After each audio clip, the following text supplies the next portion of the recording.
오늘 말씀은 고린도전서 7장 25절에서 40절까지 말씀입니다. 우리 나누어 드린 교환 함께 보시면서 오늘 본 말씀 한 절씩 살펴보겠습니다. 먼저 25절 첫 번째 문장 있습니다. 시작.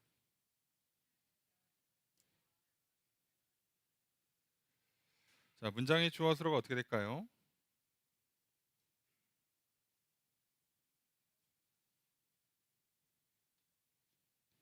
자, 이게 한국말로 하면 주어 찾기가 조금 어렵죠. 그러니까 내가 없다 이러면 또 이상하고, 내가 주께 받은 계명이 없다 이렇게 되면 이제 보통 일형식이죠. 뭐가 있다 없다 이렇게 되는데, 그래도 문장이 좀 이상하죠.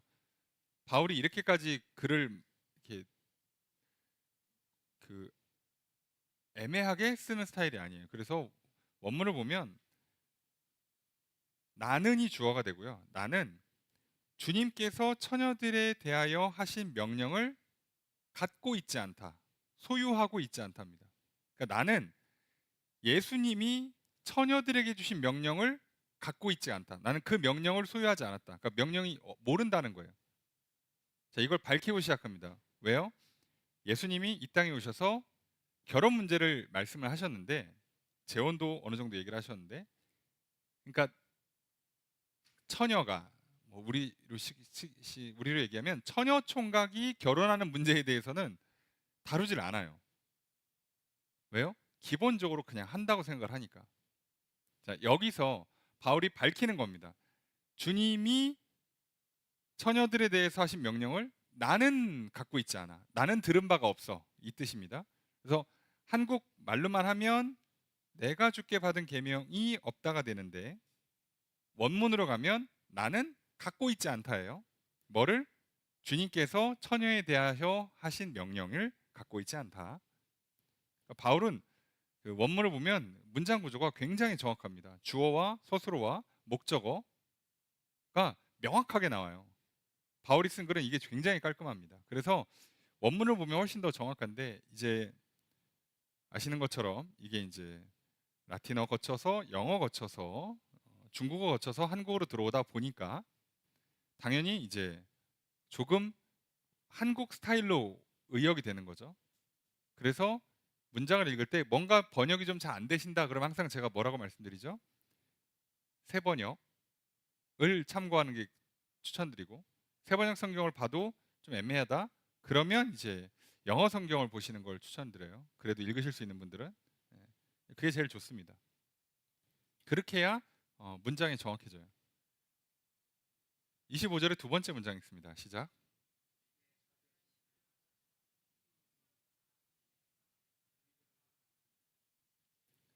자, 주어를 어떻게 될까요? 그죠? 내가죠. 내가 뭐 한다? 내가 의견을 제시한다. 그러니까 생각을 준다. 생각을 준다예요. 그러니까 의견을 말한다인데, 내가 말한다. 뭐를? 의견을. 그러니까 나의 생각을 전해줄게 이거예요. 쉽게 얘기하면 나는 예수님께서 명령하신 거는 몰라.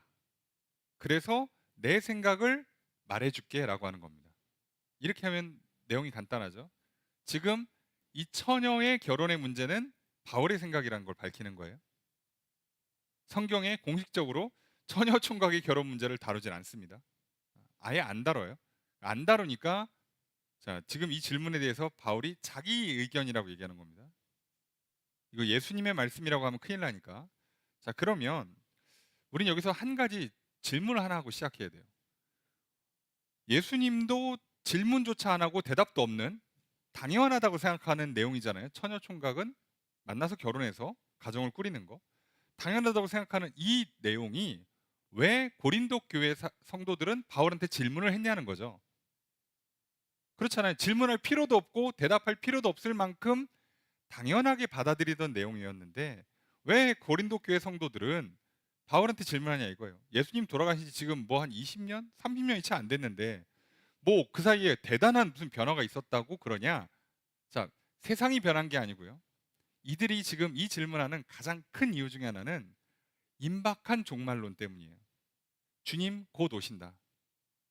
예수님 하늘로 승천하실 때 그 당시에 이제 그 예수님이 다시 오신다는 말을 들은 목격자들, 증인들은요, 자기가 죽기 전에 다시 온다고 생각을 했어요.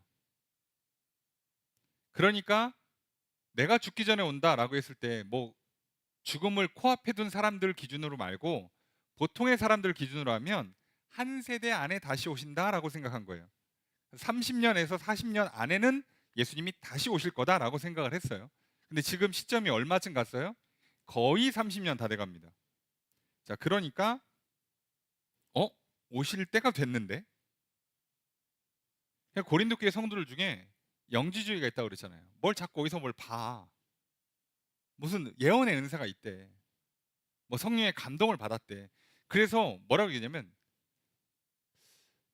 12월 31일? 뭐 날짜를 그냥 맞추는 거예요.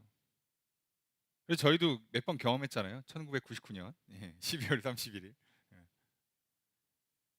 그때 뭐 아시죠? 뉴스 나오고 난리 나고 재산 팔고 막 다 흰옷 입고 막 기도원 올라가서 막 예.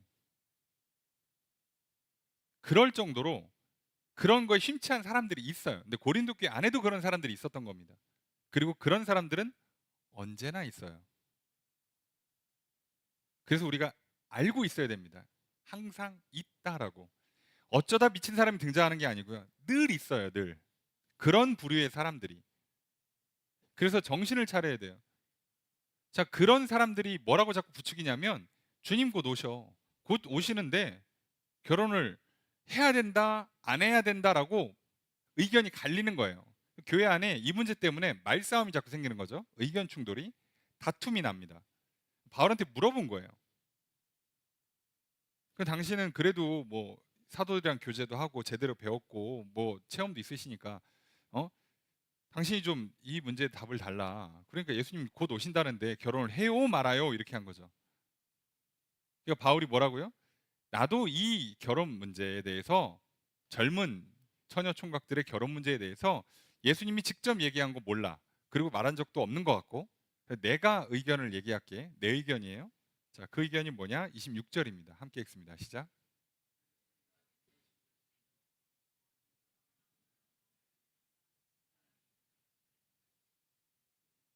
자, 주어를 어떻게 할까요?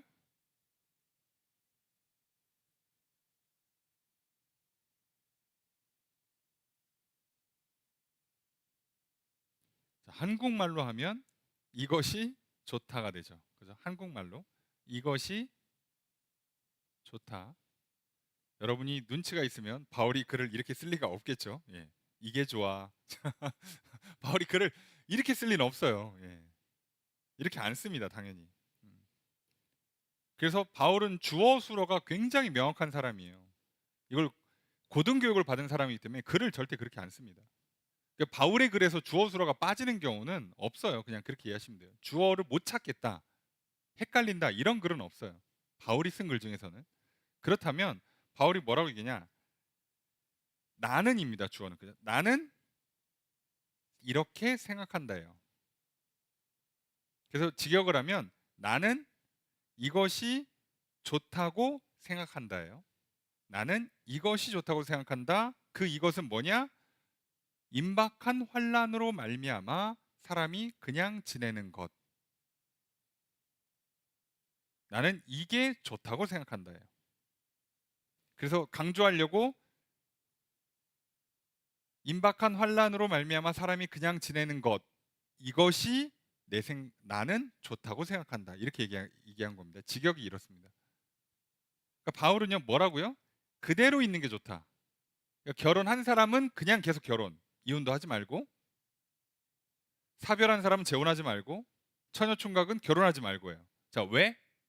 임박한 환란 때문에. 주님 곧 오실까봐. 그리고 주님 오실 때 환란이 임하니까. 그리고 지금 교회들이 초대교회들이 좀 고난을 많이 받습니다. 전반적으로 상황이. 그러니까 너희들 안 그래도 힘든데, 그리고 주님은 곧 오신다는데 굳이 더 힘든 일을 할 필요가 있을까? 자, 이렇게 의견을 제시하는 거죠. 자, 이게 의견이라고 써놨으니까 천만다행입니다. 여기 바울이 내가 뭘 봤다거나 내가 천사를 통해서 내 기도해 봤는데 주님께서 계시를 해줬다거나 그럼 큰일 납니다. 왜요? 지금 임박한 환란이라고 생각했는데, 임박한 재림이라고 생각했는데 2000년째 안 오고 계세요. 그러니까 그렇게 치면 바울이요, 굉장히 정확하게 글을 쓴 거예요. 자기가 아는 건 안다, 모르는 건 모른다, 여기는 내 생각이다 라고 정확히 밝혀줘서, 그래서 우리가 문제가 없게 만들어주는 거예요. 바울은 자기도 그렇게 생각했어요. 주님이 곧 오실 거라 생각하니까 이걸 전제로 하면 당연히 뭐 결혼이고 재혼이고 그냥 그대로 있는 게 좋아요. 그대로. 이게 제일 좋아. 만약에 바울한테 예수님이 2000년쯤 뒤에 온다는데 그럼 어떻게 하면 좋을까요? 그럼 당연히 결혼하라고 하겠죠. 왜요? 너무 긴 세월이잖아요. 그러니까 뭐라고요? 결혼해서 자녀를 낳아서 자녀에게 신앙을 제대로 가르쳐라, 이렇게 권면했을 가능성이 더 높죠. 근데 지금은 임박한 환란을 전제하고 있습니다. 그리고 이것 때문에 교회 안에서도 질문이 나온 거예요. 의견 충돌이 나온 거고. 자, 그래서 우리도 마찬가지예요. 오늘날 우리 똑같죠. 임박한 종말, 또 주님 곧 오신다, 누군가가 또 나와갖고 소리 질러. 예? 내가 들었다. 한 달 뒤에 주님 오신다. 자, 이러면 우리 어떻게 해야 된다고요? 예수님께서 성경에 언제 오시는지는 아무도 몰라, 나도 몰라, 아버지만 아셔 했으니까 그걸 알면 우선 거짓말이에요. 거짓말이고, 그 사람이 뭐라고 하든 말든 우리는 뭐 해야 돼요?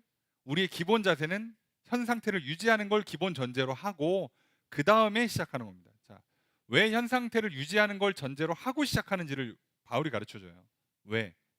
굳이 특정한 모양이 딱 좋다라고 대답을 안 하고 현 상태를 유지하는 게 제일 좋다라고 말하는가, 이게 왜 이 얘기를 하는가를 보셔야 돼요.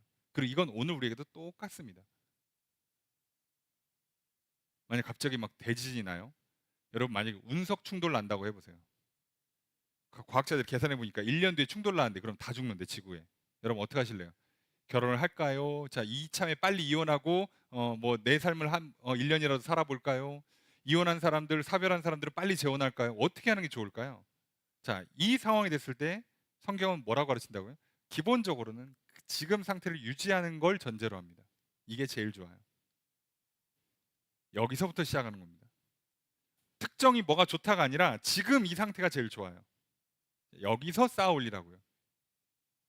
여러분 이건 우리가 성경이 갖고 있는 기본적인 가르침이에요.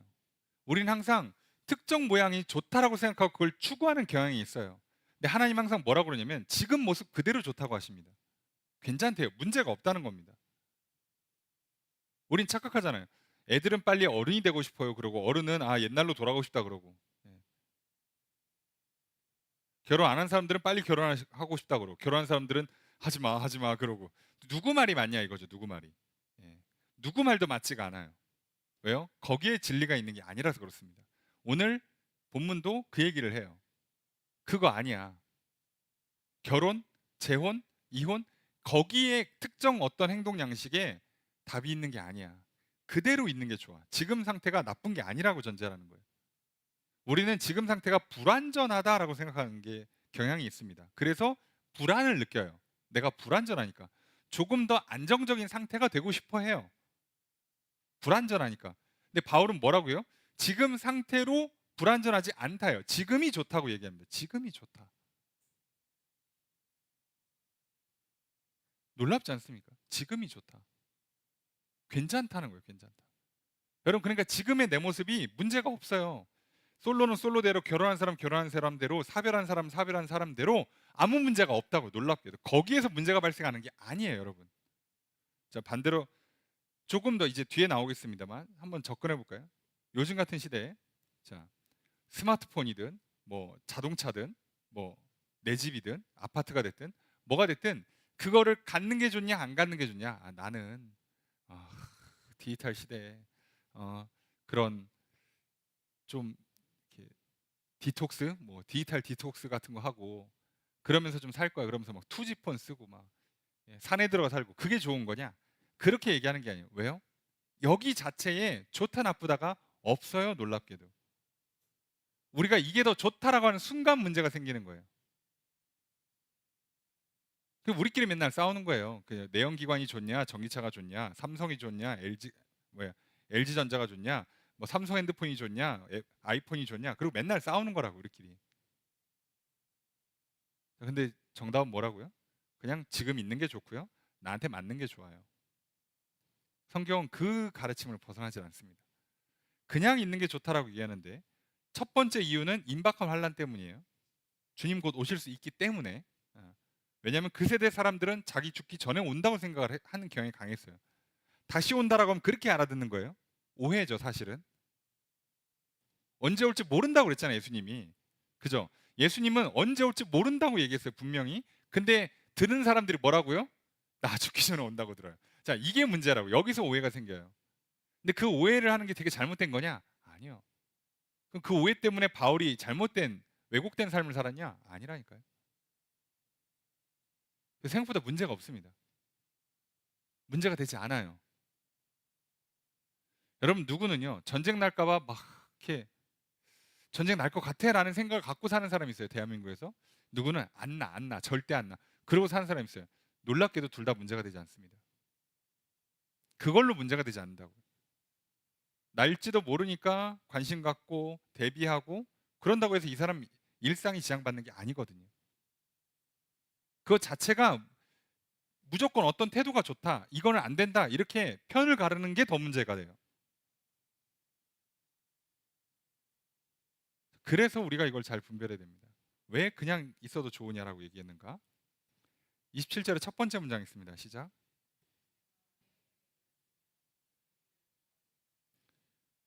조수로 어떻게 될까요? 그죠? 내가잖아요. 너는이에요. 너는 뭐하라? 구하지 말라. 바라다, 구하다, 원하다, 찾다죠. 예, 구하지 말라. 뭐를? 놓이기를. 그죠? 놓이기를. 놓인다고 표현을 했는데, 자, 그냥 이거 이혼입니다. 이혼. 그냥 이혼이에요. 그냥 이혼이라고 번역하면 돼요. 너는 아내랑 매였다, 묶였다, 결혼했냐? 그러면 이혼하지 마. 결혼 생활 잘 해야지. 27절의 두 번째 문장 있습니다. 시작. 주어서 어떻게 할까요? 계속 너는이죠. 너는 뭐하라? 구하지 말라. 뭐를? 아내를. 조건이 있죠. 아내에게서 놓였다. 앞에는 매였다 그랬으니까 여기는 풀렸다예요. 근데 아내에서 풀렸다는 얘기는 이혼했다는 뜻이 아니라 사별을 얘기하는 겁니다. 사실은. 예, 이혼을 전제하는 게 아니라 이건 사별을 전제하는 거예요. 어쨌든 자유가 됐어. 그러면 굳이 또 재혼하려고 하지 마라. 28절의 첫 번째 문장 있습니다. 시작.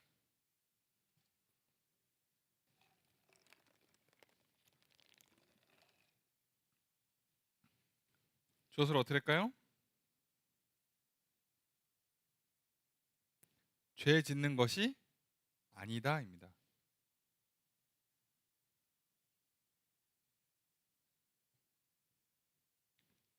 직역하면 만약이에요. 가정법입니다. 만약 장가를 갔냐? 결혼했냐? 죄 짓는 것 아니다. 만약 시집을 갔냐? 죄 짓는 것 아니다. 이겁니다. 문장이. 그러니까 결혼은 죄의 문제가 아니라는 거예요. 마지막 때에 뭐 종말이 가까운 시점에 결혼을 할까요, 말까요? 뭐가 더 좋을까요? 뭘 해도 문제가 안 된다고요. 그냥 뭘 해도 문제가 안 돼요. 사실 이건 원래 문제되는 상황이 아니에요. 그런데 사람들이 이거를 자꾸 뭐가 맞다라고 특정을 하면서부터 문제를 만드는 겁니다. 문제를 만드는 거예요. 28절의 두 번째 문장 있습니다. 시작. 주어를 어떻게 할까요? 이런 이들은, 이런 사람들 누구죠? 이런 사람들 앞에 장가 갔거나 시집 간 사람들, 그죠? 결혼한 사람이죠, 그죠? 결혼한 사람은 결혼한 사람 뭐다? 있을 것이다. 뭐가? 육신의 고통을 갖게 될 거다예요. 육신의 고통을 갖게 될 거다. 자, 바울이 결혼을 되게 부정적으로 얘기한 것 같지만 아니에요. 정확히 한 겁니다. 바울도 결혼을 했어요. 네. 했다고 봅니다. 결혼을 하면 몸은 힘들어져요. 당연히 힘들어져요. 그럼 여자가 임신을 하면, 출산을 하면, 육아를 하면 당연히 힘들어져요. 이해되시죠? 그럼 보통 뭐라고 얘기합니까? 결혼은 또 결혼과 뭐 육아, 출산은 뭐라고요? 두 배로 힘들고 두 배로 행복하다고 얘기하는 거예요. 그러면 혼자서 한 배로 행복하고 한 배로 힘든 거랑 결혼해서 두 배로 행복하고 두 배로 힘든 거랑 뭐가 더 좋을까요? 수학적으로 똑같습니다. 똑같은 거예요. 그러니까 그거는 행복과 불행을 결정짓는 요소가 아니라는 겁니다, 여러분. 이해되세요? 거기에 있지 않다고요. 근데 여기는 전제를 뭐로 깔았어요? 고린도 교회의 전제는 임박한 종말, 주님 곧 오신다. 이게 깔려 있기 때문에 이 질문이 나온 거고, 이 질문, 이 전제 하에서 지금 답을 주니까 그냥 있어가 기본이고, 결혼해도 괜찮아. 근데 결혼하면 몸은 좀 더 힘들 거야. 맞죠? 주님 곧 오신다는데, 주님 오시기 전에 대환란이 올 거라는데, 결혼하면 더 힘들지, 챙길 게 더 많아지면 더 힘들지. 그 얘기를 한 거예요, 그 얘기를. 자, 이건 임박한 환란이 전제돼 있습니다. 여러분, 우리도 마찬가지예요. 일상이라면 저 결혼을 할까요? 아니면 좀 제가 빨리 소개팅이라도 해서 빨리 만나서 내년이라도 결혼할까요? 아니면 한 천천히 한 3년, 5년 뒤에 결혼할까요? 지금 우리의 상황이라면요. 아무 상관없어요. 그죠? 알아서 하는 거예요, 각자가. 근데 만약에 분위기 보니까 한 1년 안에 전쟁이 날 것 같아. 그럼 누군가 물어봐요. 진짜 전쟁이 날 것 같아. 이건 누가 봐도 전쟁이 나. 그러면 근데 갑자기 와서 결혼을 좀 할까요? 그럼 뭐라고 하겠어요? 전쟁 날 것 같은데 조금 조금 기다렸다 하는 게 낫지 않을까? 보통 이렇게 얘기하죠. 지금 이렇게 나오는 겁니다. 지금 답이. 주님 곧 오실 거라고 생각하고 있고 그래서 환란이 닥쳐올 거를 예상하고 있기 때문에 이런 답이 나오는 거예요. 그런데 그거를 전제하지 않더라도 우리의 기본 자세는 뭐라고요? 지금 상태가 좋다고요. 문제가 없다는 걸 전제하셔야 돼요. 혼자 있어도 결혼했어도 사별했어도 재혼했어도 아무 문제가 없어요. 그냥 이것 자체로는 문제가 없어요. 그냥 좋아요. 그러니까 그냥 있어도 돼요. 자, 그럼 이제 결혼에 장단이 있는 거예요. 장단이. 근데 단지 임박한 환란을 전제로 하면 단점이 하나 부각되는데 몸이 좀 고생해요. 이해되죠? 그래서 28절 세 번째 문장 있습니다. 시작. 주어를 어떻게 할까요? 나는 아낀다 너희를. 나는 너희를 아낀다. 아끼는 마음으로 해주는 거예요. 뭐 때문에? 임박한 종말을 믿고 있기 때문에.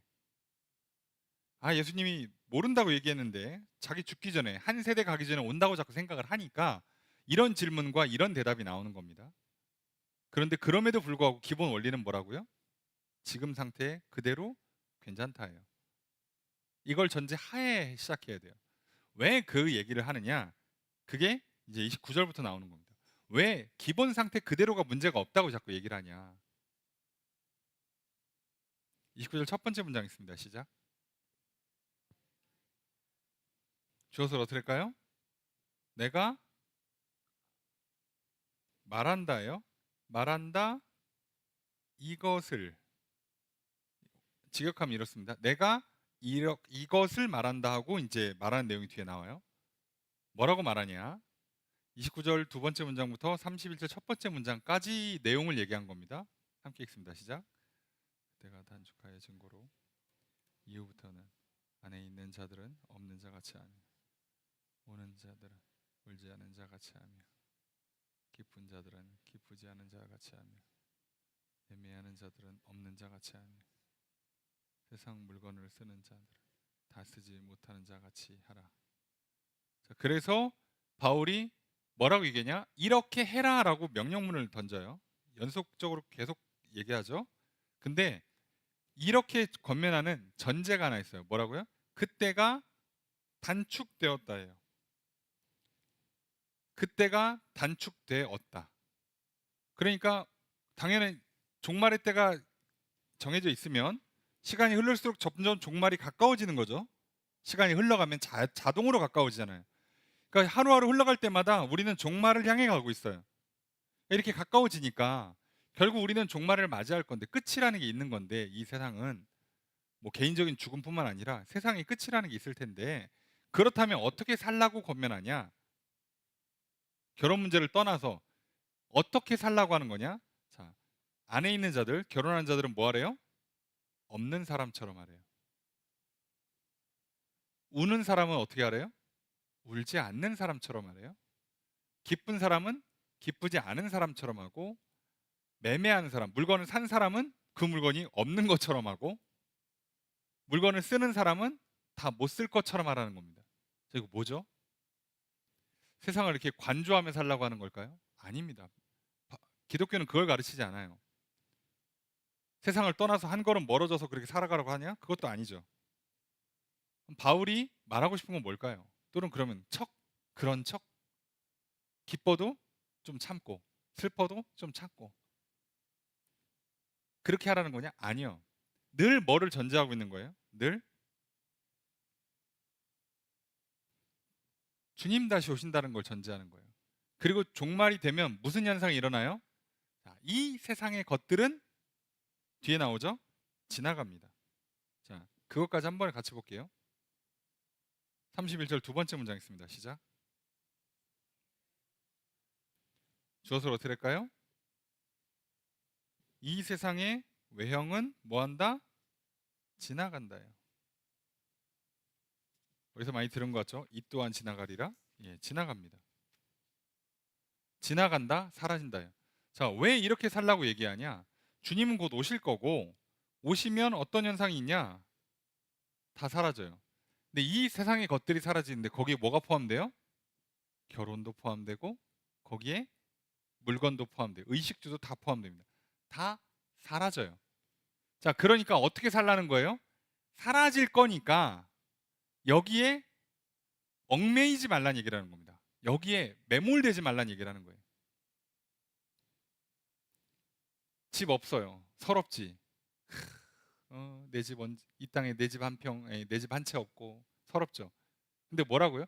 집이 10채가 있든 한 채도 없든 이 땅에서 한 100년쯤 살다가 죽으면 집이 상관없는 삶이 펼쳐진다고요. 설령 내가 막 뭐 한 60평짜리 큰 집을 하나, 그리리한 집을 하나 탁 얻었어. 막 삐까 번쩍하게 꾸며요. 막 몇 억씩 들여서 인테리어 하고 막 매일같이 청소하고. 그래봐야 뭐 한다고요? 사라진다고요.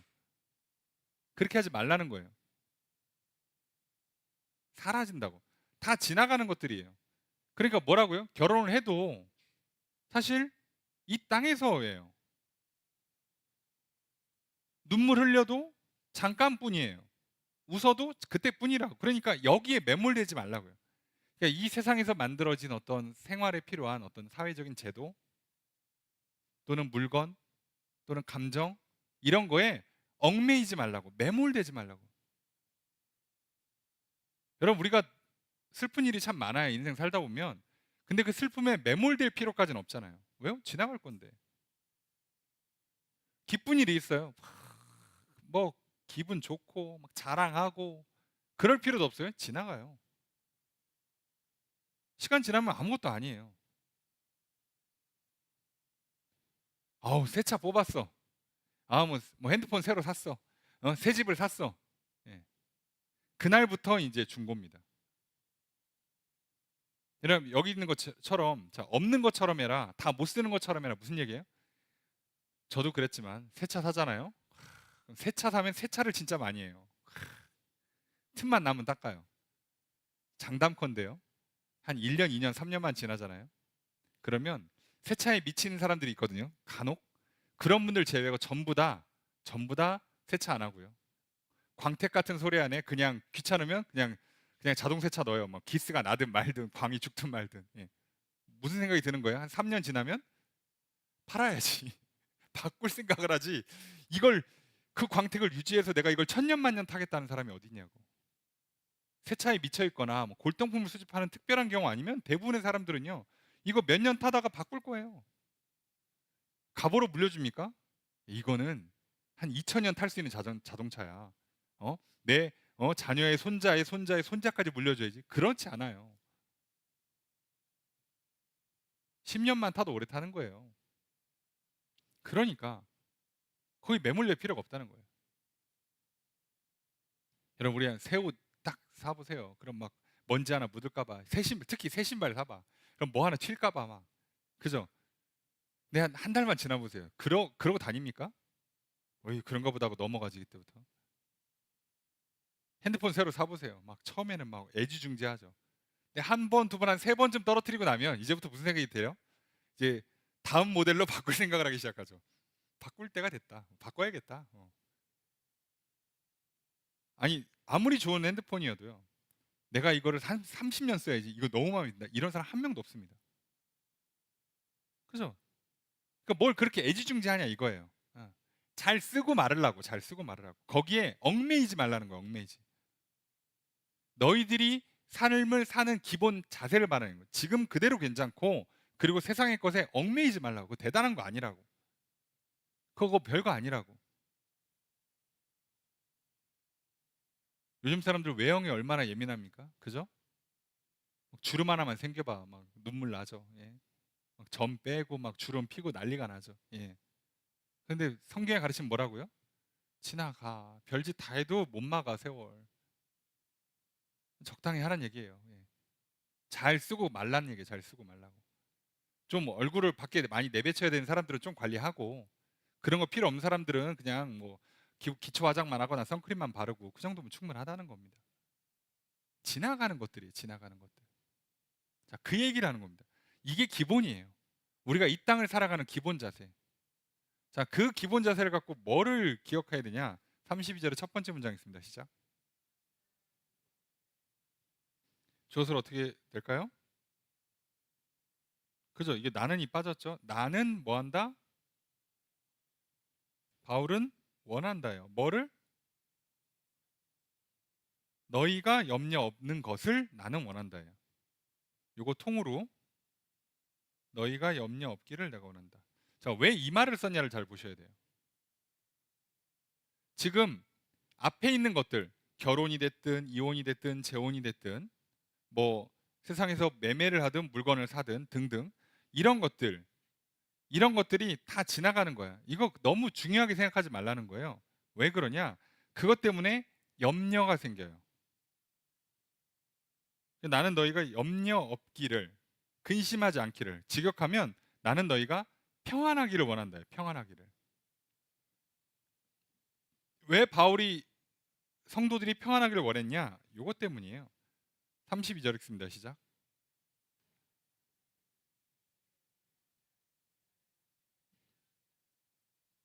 주어서 어떻게 할까요? 장가가지 않은 사람은 뭐 한다? 염려한다입니다. 염려한다. 뭐를? 주의 일을.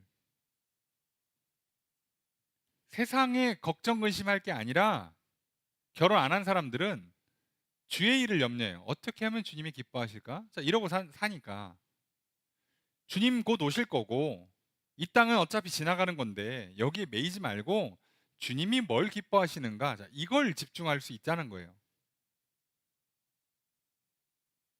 그래서 바울이 임박한 종말을 앞두고 굳이 결혼을 추천하지 않는 겁니다. 그리고 임박한 종말을 앞두지 않고 생각하는 우리들한테는 어떻게 해요? 역시나 결혼을 하라 마라 굳이 얘기하지 않는 거예요. 왜요? 그거는 어떤 의미에서는 자연스럽게 흘러가요. 때가 되고 뭐 사랑하는 사람을 만나고 그럼 그냥 결혼하는 거예요. 결혼을 몇 살쯤 하는 게 좋을까요? 어떤 배우자감이 좋을까요? 사실 성경은 그거 얘기하지 않습니다. 그거 얽매이지 말라는 거예요. 결혼의 외형, 조건들 대단히 얽매이지 말라는 거예요. 앞에도 얘기했잖아요. 내가 믿기 전에 결혼을 했는데 믿고 나서 보니까 이 사람이 계속 안 믿어. 어떡할까? 이혼을 하고 믿는 사람이 다시 재혼을 해야 되나? 아니라는 거예요. 그죠? 네가 전도하면 된다는 거예요. 그럼 결혼하기 전에 믿음을 갖고 있는 사람 뭐 하면 돼요? 가능하면 믿는 사람이랑 결혼하면 돼요. 근데 도저히 안 믿는데 나를 너무 사랑해. 여러분, 그럼 웬만하면 신앙을 갖습니다. 예, 문제가 없다면. 그런 일이 문제가 되지 않아요. 그래서 뭐를 집중하라는 거예요? 뭐에 집중하라고요? 어떻게 하면 주님을 기쁘게 할까? 여기에 집중하라는 거예요. 다른 거 하지 말고. 이거 하면 나머지는 별거 아니라는 겁니다. 나머지는.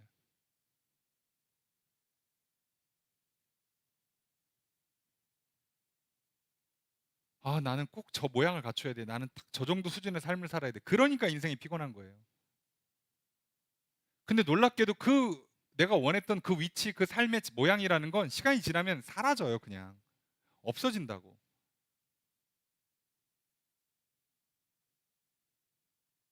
우리가 지금은 서울, 서울, 서울 외치지만요. 1000년 뒤에도 서울일까요? 한번 잘 생각해 보세요. 진짜로 그럴까요?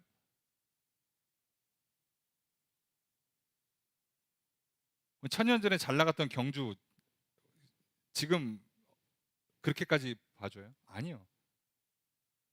세상이 어떻게 바뀔 줄 알고. 우리나라가 전쟁이 날지 통일을 할지 뭐가 어떻게 바뀔 줄 알고. 그러니까 우리가 지금 그거 아니면 안 될 것처럼 얽매여 있는 것들이 사실 시간 지나면 그냥 지나가는 것들이 대부분이에요. 맨날 핸드폰 놓고 막 삼성이 갤럭시랑 막 아이폰이랑 싸우는데 한 30년 지나면요. 둘 다 안 쓰고 새로운 핸드폰 쓸 수도 있어요. 새로운 브랜드에. 왜 싸운 거야, 그럼 그때? 매여서, 얽매여서. 그렇게 살지 말라는 거예요. 왜 그거 하고 있냐는 거죠. 주님 언제 올지 모르는데 주님 기뻐하시는 삶을 살라고. 그 위에 나머지를 얹으라는 거예요. 그 위에. 자, 바울은 지금 그 얘기를 강조하는 거죠. 33절 읽습니다. 시작.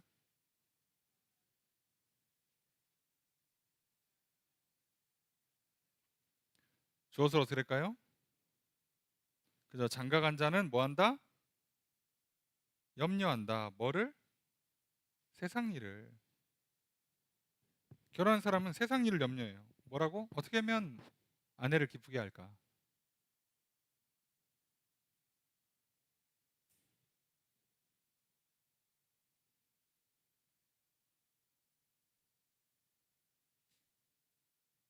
자, 그래서 결과가 어떻게 나오냐? 34절 읽습니다. 시작.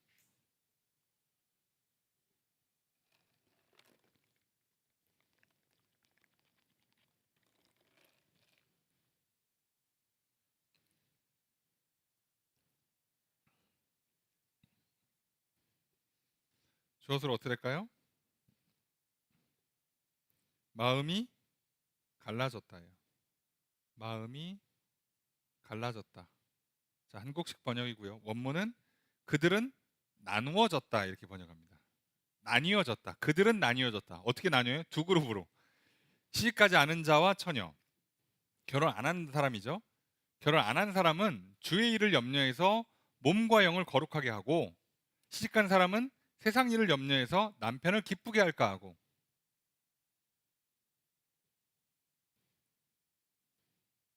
이렇게 갈라진다는 거예요. 그러니까 뭐 하라는 거예요? 35절 읽습니다. 시작.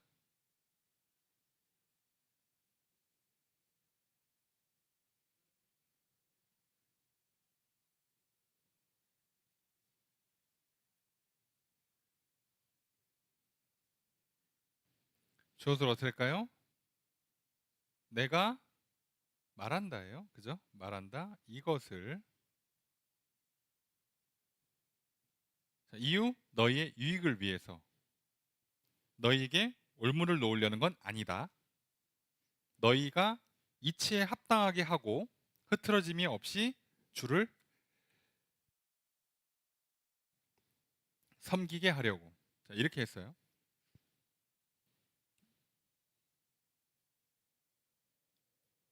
자, 이렇게 유익을 위해서 너희들 이렇게 넘어지게 만들려고 하는 건 아니고 이치에 합당하게라는 표현을 썼어요. 이치에 합당하게가 무슨 뜻일까요?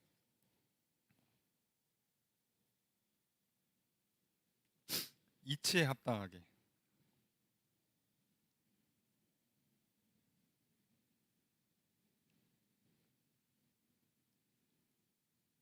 이치에 합당하게. 훌륭하게 해요. 잘이란 뜻입니다. 잘.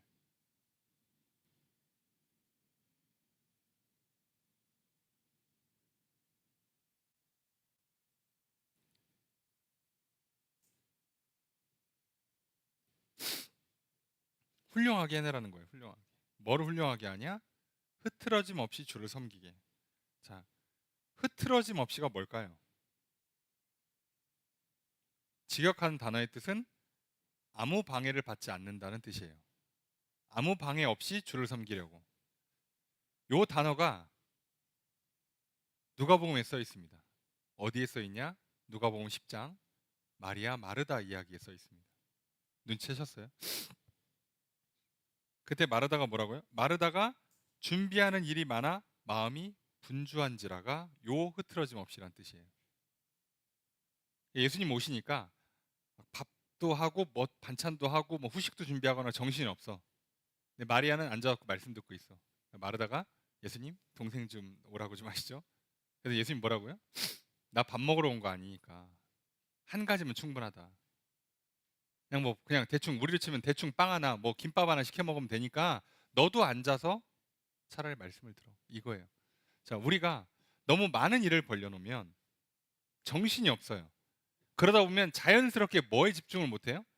말씀에 집중을 못해요. 예수 그리스도께 집중을 못해요. 하나님 뜻이 뭔지 분별이 안 되고 기도할 시간도 없어. 바빠가지고 말씀도 못 봐. 예배도 제대로 못 드려. 그러면 신앙이 흐트러진단 말이에요. 자, 그러지 말라고. 그러지 말라고. 그러니까 뭐 하라고요? 그래서 너희들이 임박한 종말까지 생각한다면 더더욱 지금 상태 그대로 있고 굳이 결혼이든 뭐든 이런 거에 얽매이지 않았으면 좋겠다. 다 지나가는 거니까 마치 없는 것처럼 별거 아닌 것처럼 하고 넘어가라는 거예요. 그럼 내가 오늘 중요한 시험이 있는데 길을 가다가 걸려가지고 신발이 찢어졌어요. 기분이 나쁘죠. 재수가 없죠. 예. 근데 거기에 마음을 쓰면 뭘 망쳐요? 시험을 망쳐요. 신발은 다시 사면 돼요. 시험 망치면 성적표가 망가지든가 장학금이 을 못 받든가 심하면 6개월, 1년 동안 또 공부를 해야 돼요. 신발이 뭐라고? 얘는 어차피 그 신발 백날 아껴봐야 천년 만년 씁니까? 몇 년, 1, 2년 쓰면 어차피 바꿔야 되는 신발이잖아요. 그거 좀 일찍 바꿨다고 생각하고 나는 시험에 집중을 해야 된다고. 시험에. 우리도 마찬가지예요. 이 땅에 살면서 결혼이 됐든 뭐가 됐든 간에 이 땅에 살면서 부딪히는 것들은 다 별거 아닌 거예요. 영원이라는 관점에서 보면 되게 사소한 것들입니다. 그러니까 이거에 너무 매몰되면 정작 중요한 예수 그리스도를 놓쳐요. 천년 만년짜리 나라의 삶을 놓치고 여기서 이거 뭐 하루짜리 일당에 해당하는 거, 한 달짜리 월급에 해당하는 뭐 비싼 금액이겠지만 그거에 매몰되는 순간 망가져요. 이걸 놓치면 안 됩니다. 바울이 이걸 가르친 거예요. 그거 아니야. 다 지나가는 것들이잖아. 뭘 그렇게까지 신경 쓰니? 그래서 주님께 집중하라고요. 주님의 뜻이 뭔지를 구별할 수 있고 그 뜻에 따라 잘 섬기며 살아갈 수 있는 삶. 그 삶을 여기서 구해내는데 집중하라는 거죠. 사람인데 왜 물건을 사고 싶은 마음이 없고 또 뭔가 매매하고 사고 먹고 또 기쁘고 슬프고 하는 일들이 있을 텐데 그때 내 생각이나 내 감정에 매몰되지 말라는 얘기를 하는 겁니다. 사람이니까 그런 감정이 있겠지만 그래서 희노애락이라는 감정이 올 때 적당히 넘어가라는 거예요. 매몰되지 말고 거기서 막 미쳐 날뛰지 말고 기쁘면 기쁜 마음 가지고 찬양 감사의 찬양을 드리고 슬프면 슬픈 마음을 올려드리면서 눈물로 기도하고 그래서 집중을 하나님께 하는 걸 이게 흐트러지지 않게 만드는 겁니다. 근데 너무 슬프잖아요. 주님이고 뭐가 없어. 너무 기쁘잖아요. 아무것도 안 보여요. 정신 놔. 나 이거 해야 돼. 나 이거 사야 돼. 나 오늘 저거 먹어야겠어. 나 저걸 꼭 입어야겠어. 예. 이러는 순간요. 주님이 안 보여요. 저희 식당 가려고 했는데 오늘따라 문 닫았어. 그러면 주님, 제가 알아볼 때는 분명히 오늘 한다고 한 것 같은데 제가 혹시 뭐 실수했나 봅니다. 하나님 좋은 길로 인도해 주세요. 또는 주님 오늘 뭐 허락하지 않는 줄도 알고 또 가볍게 먹겠습니다. 감사합니다. 그냥 그럼 끝난다고. 근데 식당 문 닫았는데 주님 나한테 이럴 수 있냐고 또는 막 기분 나빠가지고 하루 종일 그냥 씩씩거리면 하루가 망가져요. 하루가. 그게 뭐라고, 그죠? 사실 그래서 그리스도인들 옛날에 그 목사님들 그 얘기했잖아요. 섭섭막이라는 표현을 썼잖아요. 섭섭하고 삐지고 이거 그거는 믿음의 사람들한테 해당되는 내용이 아니에요. 애시당초. 그런 게 들어올 수가 없어요. 지금 주님께 집중하기 바빠 죽겠는데 뭘? 그게 뭐가 문제냐고. 그래서 이걸 바울이 지금 강조하는 겁니다. 여러분 이거 기억하셔야 돼요. 놀랍게도 바울은요. 이거 위에다 결혼 문제를 쌓아 올리는 거예요. 결혼 위에 우리의 인생을 만드는 게 아니고 이걸 해놓고 그 위에다가 결혼도 하고 뭐 자식도 낳고 뭐 여행도 가고 옷도 사고 그거는 그 위에 나중에 하는 거고요. 우리가 먼저 해야 되는 건 예수 그리스도, 나의 구원자 예수 그리스도를 믿고 하나님 앞에 나아가고 그분의 뜻이 뭔지 그분을 예배하고 그분을 찬양하고 그분을 전하는 것에 집중하고 그 위에 나머지가 이제 붙는 거예요. 그 다음부터 하나씩 붙는 거예요. 그래서 남들이 뭐라 하든 말든 야 남들은 다 20대 나는 30대 결혼할 수 있죠. 남들은 다 재혼하는데 나만 재혼 안 할 수 있지. 그건 문제 없다는 얘기를 하는 겁니다. 그런 거 신경 쓰지 말라고. 나랑 하나님이 먼저예요. 여기서 내 인생이 시작되는 거잖아. 자, 바울이 그 얘기를 엄청 강조합니다. 그런데 이제 뭐 이거를 표면적인 것만 보고 바울이 결혼하지 말라고 그랬다. 바울이 재혼도 하지 말라고 그랬다. 야, 자기가 혼자 되더니 남도 결혼하는 꼴, 재혼하는 꼴 못 보는구만. 못됐다, 바울이. 바울이 여자를 특별히 무시하는 경향이 있다. 뭐 이렇게 해석하는 학자들도 있죠. 예. 그건 표면을 보는 거예요, 표면을. 근데 바울이 뭐라고요? 임박한 환란을 전제하는 겁니다. 여러분 주님 다시 온다는 거 믿으시면 우리가 결국 이 땅의 삶이 지나가고 영원한 하늘나라를 믿으신다면 우린 절대로 그런 거에 얽매이시면 안 돼요. 다들 얽매여가지고 지금 뭐 툭하면 전쟁하고 툭하면 데모하고 막 난리가 났잖아요. 돈을 내놔라, 뭐 세금을 걷어라, 뭘 해라 마라. 그러고 있는 거예요. 그러니 세상 살이가 얼마나 피곤합니까?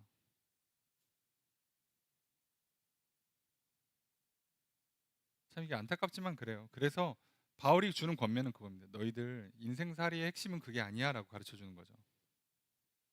자, 36절 읽습니다. 시작.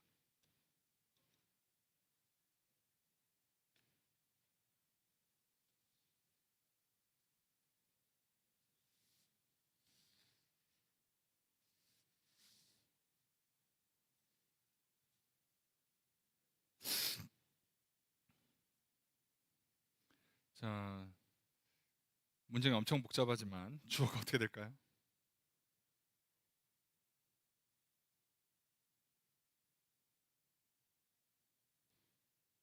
주어는 그냥 누군가입니다. 어떤 사람이에요. 자, 이 누군가가 누구냐를 찾는 게 되게 중요한데 누군가 뭐하라? 원하는 대로 하게 해줘랍니다. 원하는 대로 하게 해줘라. 원하는 대로 해라. 또는 원하는 대로 하게 해줘라. 자, 이게 왜 그러냐면 지금 번역을 지금 약혼녀라고 번역을 했어요. 그럼 이 누군가는 누구겠어요? 약혼남이 되는 겁니다. 자, 지금 성경은 약혼남으로 번역을 하는데 이게 최근의 신학자들의 트렌드예요. 이걸 약혼남으로 해석하는 걸. 근데 전통적으로는 이걸 뭐라고 해석했냐면 아버지로 해석했습니다. 이 처녀의 아버지. 그러니까 뭘로 해석해도 상관은 없는데 그 지금 이 번역 자체가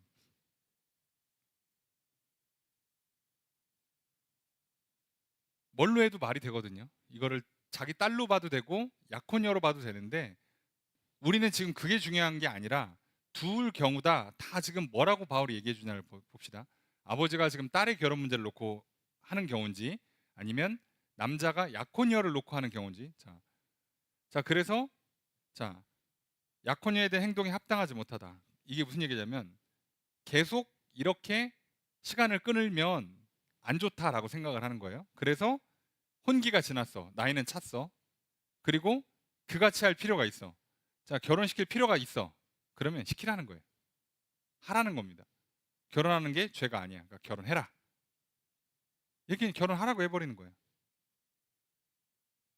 그럼 당연히 뒷얘기는 뭐겠어요? 결혼 안 해도 된다는 얘기겠죠? 37절 읽습니다. 시작.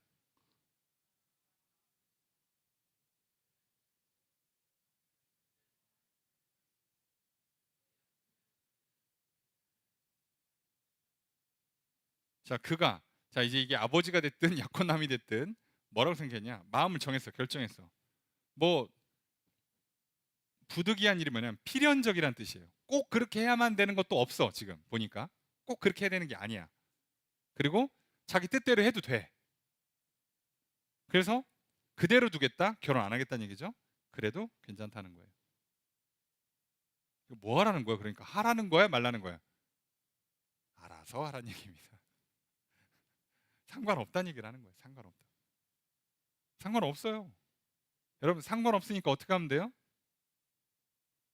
그냥 알아서 하면 돼요. 진짜 나쁘게 표현하면요, 생각보다 중요하지 않다고요.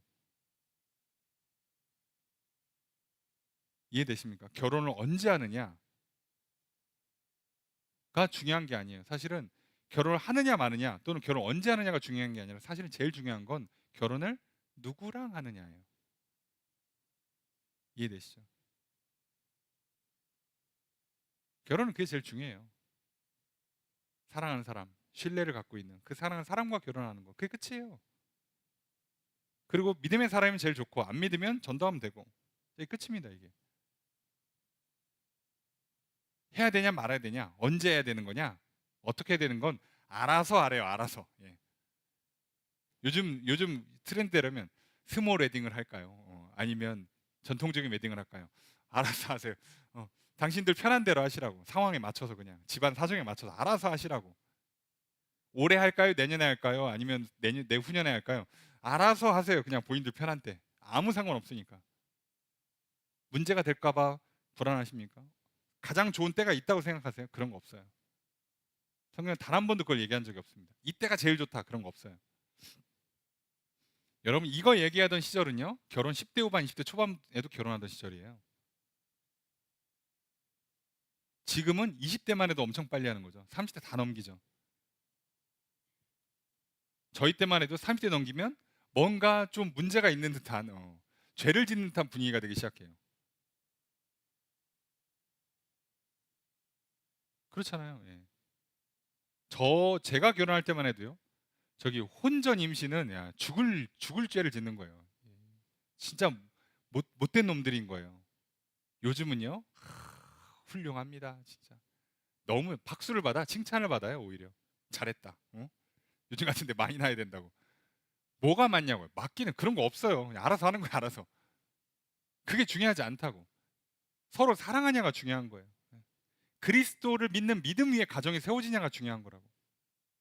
왜 자꾸 다른 데 마음 쓰지 말라는 얘기를 하는 겁니다. 여러분, 사실 공부하는데요, 필기를 샤프로 할까요? 볼펜으로 할까요? 중요하지 않아요. 네 편한 걸 쓰시고, 예? 뭘로 하라고? 집중해서 공부하라고.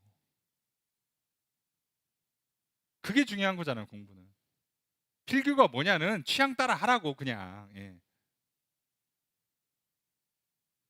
요즘 뭐가 좋다는데요? 나도 꼭 저 연필로 저 볼펜으로 공부하면 성적 오를 것 같은데 그런 거 없어. 예. 그런 거 없다고요. 그러니까 우리가 이거에 매인다고 사단이 자꾸 우리를 이렇게 속이는 거예요. 그게 아니란 얘기를 하는 겁니다. 38절 읽습니다. 시작.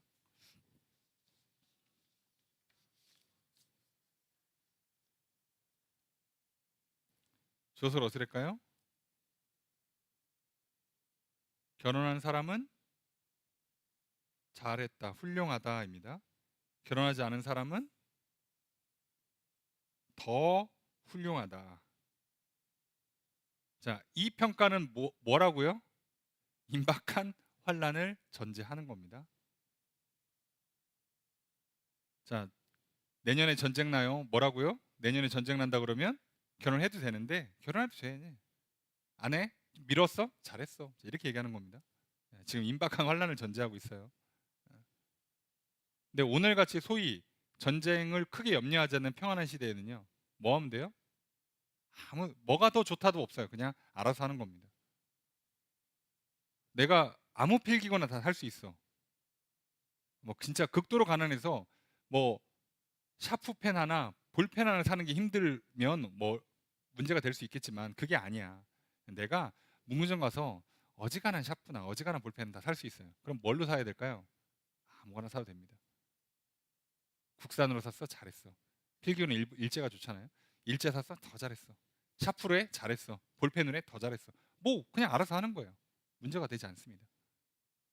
자, 이걸 잘 기억하셔야 돼요. 그러니까 거기에는 신경 쓰지 말라고. 공부하는 학생이 문구점 가서 3시간씩 쇼핑하지 말라고. 그냥 한 두어 개 사갖고 써보다가 마음에 드는 걸로 쓰고 마음에 안 들면 다음 주에 또 가 그냥. 그래서 10분 만에 갔다 오라고 제발.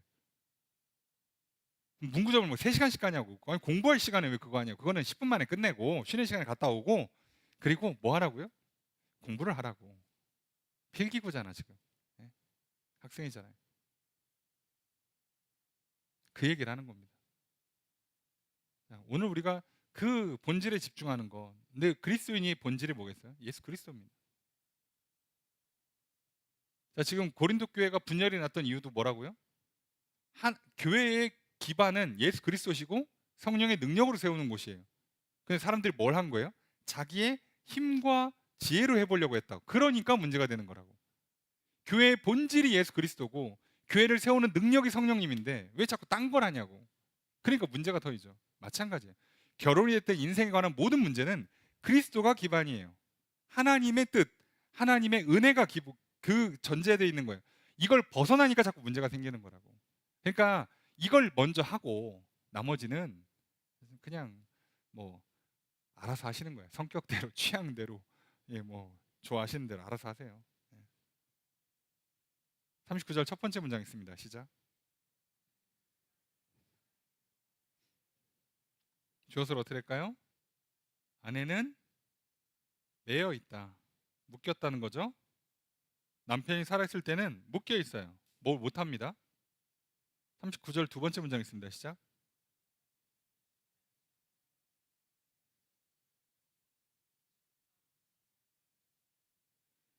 자, 주어를 어떻게 할까요?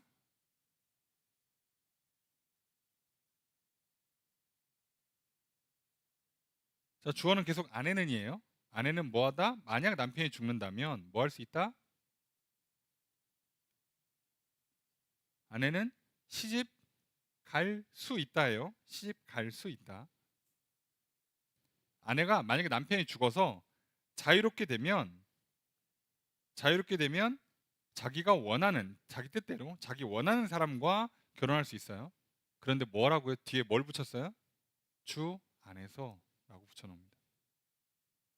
이거죠. 주 안에서. 이게 핵심이에요. 기도해봐. 뭐라고 말씀하시나. 지금 내가 사별을 했어요.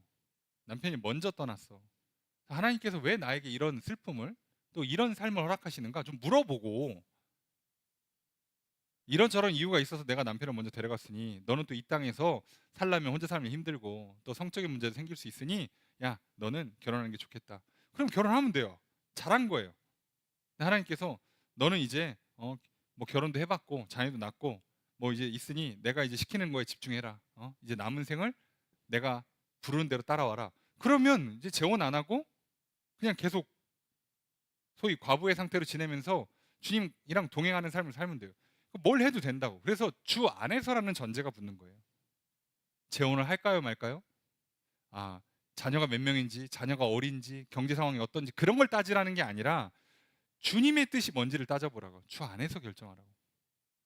이게 핵심인 겁니다. 우리 인생의 중요한 결정들은요. 그리스도 안에서 펼쳐지는 거예요. 바울은 이 얘기만 합니다. 40절 첫 번째 문장 있습니다. 시작.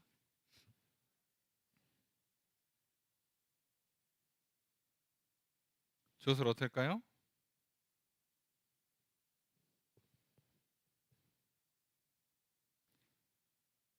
주어가 그냥 지내는 것이에요. 그냥 지내는 것이 복되다입니다. 복 있다. 내 의견에는 내 생각은 그냥 지내는 것이 복 있다. 바울은 계속 이 얘기를 하잖아요. 그래서 그냥 있는 게 제일 좋다라고 얘기를 해요. 기본은. 근데 이건 우리에게도 똑같습니다. 기본은 지금 있는 상태가 제일 좋아요. 놀랍게도 그렇습니다. 꼭 여기서 뭘 더 해야 되거나 뭘 하지 않아야 되는 게 아니라 지금 있는 상태가 제일 좋아요. 왜요? 지금 예수를 그리스도로 믿고 내 안에 하나님 나라를 세워가고 있고 우리 안에 교회, 성전을 세우고 교회를 세워가고 있고 그러고 있으면 이게 제일 좋아요. 여기서 물어보면 돼요. 하나님, 내가 이 일을 좀 하려고 합니다. 어떻게 하면 좋겠습니까? 내가 이 길로 가려고 합니다. 이걸 살려고 합니다. 지금 너무 기쁩니다. 너무 슬픕니다. 결혼을 하려고 합니다. 재혼을 할까 합니다. 어떻게 하면 좋을까요? 이제부터 하나님과 동행하는 삶을 사는 겁니다. 자, 이거를 하라는 거죠. 이거를. 그러니까 제일 좋은 건 뭐다?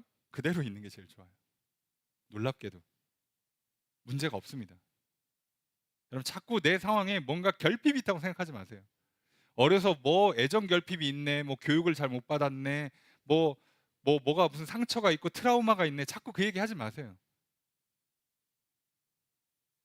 이렇게 얘기하면 뭐 대문자 T라고 막 욕하시는 분들이 있는데 성경 어디에도요.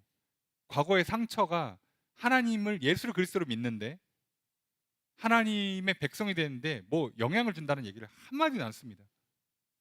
그리고 솔직히 말씀드리잖아요. 고대인들의 삶은요. 지금이랑 말할 것 없이 피곤합니다. 툭하면 전쟁이요 기근이요. 교육이 어딨어 어린 시절에. 걷기 시작하면 일하는 거 도와드려야지. 그런 삶을 살고도 문제 생기지 않았어요. 근데 뭐 요즘같이 뭐 어려서부터 뭐 아니 무슨 태교부터 시작해서 이유식까지 챙겨서 먹이는데 뭘 그렇게 부족하냐고 도대체 아이한테. 부족하지 않아요 여러분. 뭐 이렇게 맨날 미안해 자식한테. 대한민국에서 태어난 아이만큼 이 땅에서 좋은 환경에서 자라는 애들이 있을 것 같습니까? 어디 한번 저기 비행기 타고 한번 가보실래요? 다들 어떻게 태어나서 어떻게 사는지. 네? 얼마나 품에 안고 애지중지하면서 키우는지 아십니까 우리나라가? 근데 제일 미안해요. 제일 미안해. 무슨 경우냐고 이게. 아니에요. 미안할 거 없어요. 내 잘못도 아니고. 걱정하지 마세요. 하나님 책임져 주시니까. 왜 그 믿음이 없냐고 도대체. 그래서 왜 나도 불안하고 자식까지 불안하게 만드냐고요. 하나님 책임진다는데. 믿고 좀 담대하고 용감하게 살게 만들어야지. 그래서 문제인 거예요. 우리가 이 기본만 놓치지 않았으면 좋겠습니다. 여러분 그냥 있는 거 너무 복돼요. 여러분 나의 지금 모습을 보고 복되다고 생각하는 사람 몇 명이나 있겠습니까? 부디 이 시간 이 말씀을 듣고 있는 저 여러분들 오늘 지금의 내 모습 그대로를 이게 진짜 복되구나. 오늘 내가 예수 그리스도를 믿고 있다는 게 참 복된 일이구나. 내가 오늘 하나님께 기도할 수 있고 하나님 예배할 수 있는 건 너무 복되구나. 여기서부터 또 더 아름다운 내 인생을 만들어가고 새 날이 창조되는구나. 할렐루야. 이렇게 믿기를 주님 축복합니다. 다른 거 하지 마세요. 그게 끝입니다. 그래서 뒤에 바울이 이렇게 하나 더 붙였는데 이거 살짝 약간 바울이 좀 성격이 예. 40절 두 번째 문장 있습니다. 시작. 주어를 어떻게 될까요? 나도예요. 나요. 직역하면 나 역시 나 또한입니다. 뭐라고요? 생각한다. 뭐라고? 나도 하나님의 영을 받았다고 나도 생각한다거든요. 이 직역하면 내가 하나님의 영을 소유하고 있다고 나도 생각한다. 이 얘기를 갑자기 왜 할까요? 고린도 교회에서 이상한 소리 하는 사람들 다 뭐를 근거로 얘기한 거야? 내가 성령 충만한데 감동을 받았다. 깨달음을 얻었다. 그러니까 결혼을 해야 돼. 아니야 결혼하지 마. 다 성령 충만해가지고 누구는 결혼하라 그러고 누구는 결혼하지 말라 그래요. 바울이 어이가 없는 거지. 뭐라고요? 상관이 없는데. 지금이 제일 좋은데. 성령 충만하다면서 왜 지금이 안 좋아? 지금 제일 복되고 행복한 거야. 그리고 결혼을 해도 되고 안 해도 되고 알아서 해 그건. 다 잘하는 거니까. 그 하나님께 물어봐. 그럼 다 알려주시지. 그 주님 곧 온다는데 뭘 그렇게 이렇게 신경 써 그거를. 이렇게 얘기하고 있는 거예요. 얼마나 사람들이 자기의 생각을 밀어붙이려고 성령을 하나님의 이름을 갖다 붙이는지 아시겠습니까? 다 자기 생각이 맞다고요. 별의별 근거를 갖다 붙이는 거예요 사람들은. 되도 않는 소리 다 합니다. 내가 이랬다 저랬다 내가 뭘 안다 봤다. 여러분 천하의 바울도요. 그 성령 충만하고 그렇게 기도하고 뭐 천국에 뭐 3층 천까지 올라갔다 오고 그래도 뭐라고요? 이건 잘 모르겠는데 상관없는데 그 신경 안 써도 돼 이렇게 얘기하잖아요. 여러분 기억하십시오. 오늘 내 모습 그대로 제일 좋습니다. 이 복된 삶 위에 더 복된 삶이 펼쳐질 줄 믿습니다. 그리고 그 삶 위에 여러분 뭐 먹기도 하고 마시기도 하시고요. 입기도 하시고요. 사기도 하시고요. 팔기도 하시고요. 결혼도 하시고 재혼하라고 하면 좀 이상한데 하여간에 경우에 따라서는 필요하면 재혼도 하시고요. 아무 상관없습니다. 늘 하나님께 물으시고요. 하나님의 뜻을 따라가십시오. 가장 좋은 인생이 펼쳐질 줄로 믿습니다. 그 삶을 살아가신 저 여러분에게 주님 축복합니다. 괜한 헛된 거 밀어붙이느라고 이게 맞다고 이게 옳다고 꼭 이걸 해야 된다고 이거 아니면 안 된다고 고집 부리지 마시고 그저 하나님께 기도하십시오. 우리에겐 예수 그리스도가 있습니다. 이미 죄를 용서받고 영생을 보장받은 것만으로도 나는 행복한 사람입니다. 그리고 그 예수 그리스도 때문에 이제 난 하나님과 화목해서 하나님은 내 기도를 들으실 것이고 내게 응답할 것이며 나를 백성과 자녀 삼아서 절대 나를 떠나지 않으실 겁니다. 얼마나 복되고 행복합니까? 이 복과 행복을 놓치고 자꾸 다른 데 행복이 있다고 다른 데 복이 있다고 생각해서 그것 따라가지 마시고요. 이것 위에 하나씩 쌓아 올리십시오. 아름다운 인생, 멋진 인생 될 줄로 믿습니다. 그런 삶을 살아가신 저 여러분 되시기를 저 여러분을 축복합니다. 말씀을 정리해 보겠습니다. 바울은 고린도 교회의 성도의 결혼 문제에 관해 답을 합니다. 바울은 결혼 문제를 바라보는 관점 자체가 다릅니다. 바울은 그리스도를 중심으로 결혼 문제를 바라봅니다. 바울은 주님의 재림이 임박했다고 믿었기에 종말의 때를 살아가는 성도의 삶이라는 관점에서 결혼을 바라보고 있습니다. 그렇기에 바울은 결혼 문제에 관해 1차적으로는 그냥 지내는 것이 좋다는 의견을 제시합니다. 미혼자는 미혼 상태를 유지하고 있으며 기혼자는 이혼하지 말 것을 권면합니다.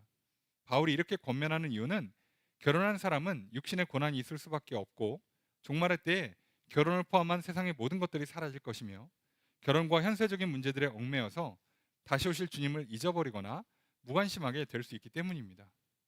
바울은 결혼을 비롯한 이 세상의 외형은 지나가기에 성도는 이런 것들에 얽매일 필요가 없다고 생각합니다. 종말이 임박하면 더욱 그렇습니다. 바울의 생각은 오늘의 성도들에게도 귀한 교훈이 됩니다. 이 세상에서 일어나는 일들로 인해 희노애락이 빠져 살아가지 말아야 합니다. 현실에 얽매여 그리스도를 잊어버리거나 그리스도와 무관한 삶을 살아서도 안 됩니다. 우리는 그리스도 안에서 살아갑니다. 그리스도의 뜻을 따라 살아갑니다. 그리스도를 기쁘게 하는 삶을 살아갑니다. 종말의 때가 가까워지는 오늘을 살아가는 우리는 바울의 가르침을 잊지 말아야 됩니다. 그리스도의 용서와 회복과 새 창조를 누리며 하루를 살아갑시다. 그리스도 안에서 살아감으로 더욱 복이 있는 인생이 되기를 소망합니다. 이렇게 살아가실 주님 축복합니다.